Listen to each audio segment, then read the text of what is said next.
Flashback kehebohan yang hadir di Timnas Indonesia pada era Iwan Bule. Namun sebelum kita bahas lebih jauh, mohon klik subscribe agar kalian gak ketinggalan berita terbaru seputar Timnas Indonesia. Kalau sudah subscribe, mari kita lanjut. Kursi jabatan Muhammad Iryawan di PSSI sedang digoyang. Sosok yang akrab disapa Iwan Bule itu disarankan untuk segera mundur dari posisinya, termasuk pengurus PSSI yang lain. Penyebabnya adalah tragedi Kanjuruhan yang terjadi pada tanggal 1 Oktober 2022. Iwan Bule dan kolega dianggap ikut bertanggung jawab atas kejadian yang menewaskan 132 orang tersebut. Desakan terhadap Iwan Bule dan pengurus PSSI yang lain untuk meletakkan posisinya semakin besar. Hal itu setelah adanya pernyataan dari pimpinan Tim Gabungan Independen Pencari Fakta (TGIPF) tragedi Kanjuruhan, Mahfud MD.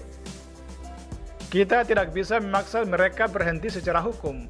Pemberhentian adalah mekanisme PSSI yang tak bisa diintervensi, tulis Mahfud dalam akun Twitter @mohmahfudmd.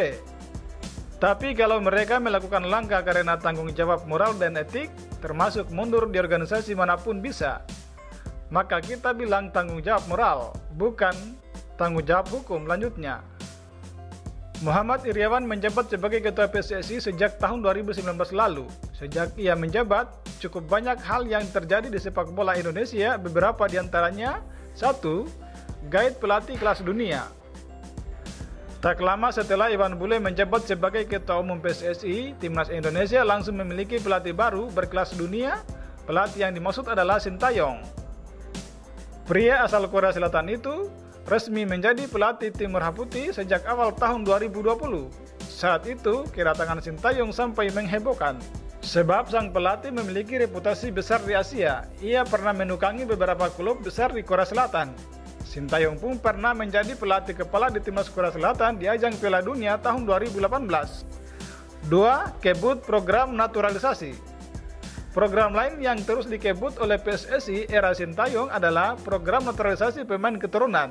Sejauh ini ada 3 nama yang selangkah lagi menjadi warga negara Indonesia. Mereka adalah Sandy Walsh, Jordi Amat, dan Zaini Patinama.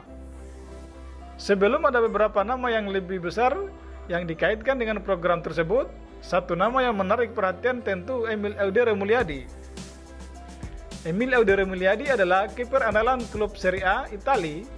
Mel Sirgers dan Kevin Dix pun sampai didekati oleh PSSI, namun sampai saat ini 3 pemain itu belum mengiyakan untuk menjadi warga negara Indonesia. Bagaimana menurut kalian?